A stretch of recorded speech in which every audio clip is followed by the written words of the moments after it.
Halo adik-adik, ketemu lagi dengan saya, Grace. Kali ini, judul berita misi kita adalah Buku Apa Ini? Kakak Ryotaro menerima sebuah Alkitab dari orang asing saat dia dalam perjalanan pulang dari sekolah di Jepang. Tetapi gadis berusia 12 tahun itu sama sekali tidak tertarik dengan buku itu, dan dia meletakkannya di rak kamar tidurnya, bahkan tanpa membukanya. Belakangan, saat dia membersihkan kamarnya, dia merasa terganggu dengan melihat Alkitab di rak.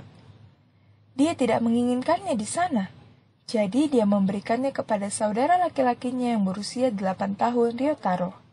"Apakah kamu mau membaca ini?" dia bertanya. Ryotaro bertanya-tanya buku apa yang dia pegang. "Buku apa ini?" dia bertanya. Ketika dia melihat lebih dekat, dia melihat kata Alkitab tertulis di sampulnya. Dia telah melihat sebuah Alkitab di rumah kakeknya, dan dia ingin sekali membacanya. "Ya, saya ingin membacanya," katanya. Kakaknya pun memberikannya Alkitab. Alkitab itu hanya berisi Perjanjian Baru, dan dia mulai membaca dari awal, yaitu kitab Matius. Siapakah Matius? Dia pikir. Saat dia membaca, dia mengetahui tentang seorang pria bernama Yesus yang menyembuhkan banyak orang sakit. Dia menyadari bahwa Yesus adalah pribadi yang luar biasa. Ketika dia menyelesaikan Matius, dia bertanya-tanya apa yang akan terjadi selanjutnya.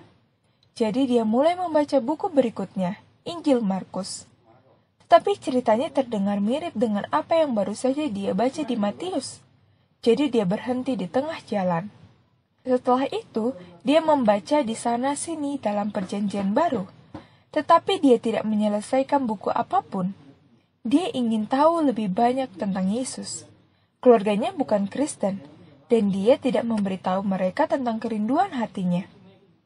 Sementara itu, Alkitab menjadi bagian penting dalam hidupnya. Dia menemukan daftar janji yang bisa dia baca ketika dia sakit.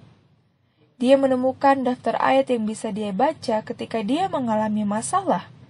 Dia menemukan daftar ayat yang bisa dia baca ketika dia merasa sedih. Setiap kali dia merasakan kebutuhan akan kedamaian, dia membaca janji-janji Alkitab dan merasa terhibur dan dikuatkan. Alkitab sangat penting bagi Ryotaro. Dengan pensil, dia menggambar garis di bawah ayat-ayat yang disukai. Ketika dia meninggalkan rumah, dia selalu membawa Alkitab bersamanya. Meskipun tidak ada yang pernah mengajarinya berdoa, dia mulai berdoa setiap kali dia melakukan perjalanan bersama keluarganya. "Tuhan, tolong lindungi kami," katanya. Ketika kakaknya menyelesaikan sekolah dasar, ayah dan ibu mencari sekolah menengah pertama untuknya di internet. Mereka mengetahui tentang sekolah menengah pertama Okinawa Saniko, sekolah Masehi Advent hari ke-7 yang terletak di Pulau Okinawa, jauh dari rumah mereka di daratan Jepang. Meskipun kakak memilih sekolah lain, Ryotaro memutuskan bahwa dia ingin belajar di sana. Dia berharap untuk belajar lebih banyak tentang Yesus. Saat ini, Ryotaro berusia 12 tahun dan tinggal di asrama anak laki-laki di sekolah tersebut. Meskipun tinggal jauh dari orang tuanya, dia bahagia. Dia setia mengikuti ibadah asrama setiap pagi dan sore. Dia menyukai program kebaktian malam Jumat dan kebaktian Sabat. Dia membaca Alkitab sendiri dan di kelas. Belum lama ini, dia mengumumkan kepada ibu dan ayah bahwa dia ingin dibaptis. Orang tuanya langsung setuju. Mereka mengerti betapa dia mengasihi Alkitab dan betapa pentingnya itu dalam hidupnya. Ryotaro bersyukur karena dia dapat belajar lebih banyak tentang Yesus di sekolah. Dia bersyukur bahwa orang tuanya dapat menemukan sekolah Advent di internet. Dan dia bersyukur menerima Alkitab yang mengajarinya tentang Yesus. Ryotaro mengetahui tentang sekolah Advent melalui pencarian online oleh orang tuanya.